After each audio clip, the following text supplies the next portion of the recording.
केवल अनंत अंधकार और मौन था, लेकिन उस मौन के भीतर एक ऐसी शक्ति विद्यमान थी जो न कभी पैदा हुई न कभी समाप्त होगी। वो शक्ति थी महादेव। क्या भगवान शिव का जन्म हुआ था?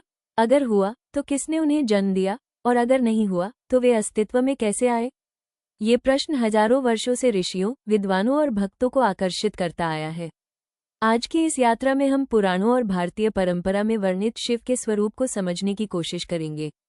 शिव कौन है? हिंदू परंपरा में भगवान शिव को केवल एक देवता नहीं बल्कि परम चेतना का स्वरूप माना गया है। उन्हें अनादि कहा गया है, अर्थात जिनका कोई आरंभ नहीं। उन्हें अनंत कहा गया है, अर्थात जिनका कोई अंत नहीं। और स्वयंभू, अर्थात जो किसी से उत्पन्न नहीं हुए। यही कारण है कि शिव को समय, जन्म और मृत्यु से परे माना जाता है।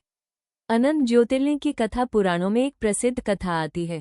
एक बार ब्रह्मा और विष्णु के बीच यह विवाद हुआ कि सबसे महान कौन है। उसी समय उनके सामने प्रकाश का एक अनंत स्तंभ प्रकट हुआ। उसका न कोई आदि दिखाई देता था और न कोई अंत। ब्रह्मा ऊपर की ओर गए, विष्णु नीचे की ओर, लेकिन अनगिनत प्रयासों के बाद भी दोनों उस ज्योति का अंत नहीं खोज पाए।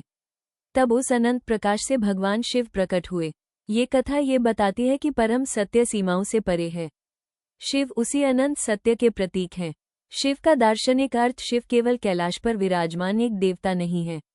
वे ध्यान है, वे मौन है, वे परिवर्तन है। जब अहंकार समाप्त होता है तब शिव का अनुभव होता है।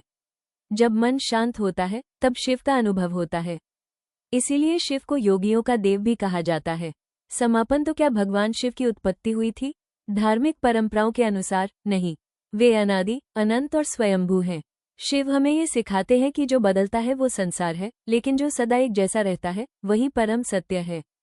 यदि आपको यह वीडियो पसंद आया हो तो इसे लाइक करें, अपने मित्रों के साथ साझा करें और चैनल को सब्सक्राइब करना न भूलें। हर हर महादेव।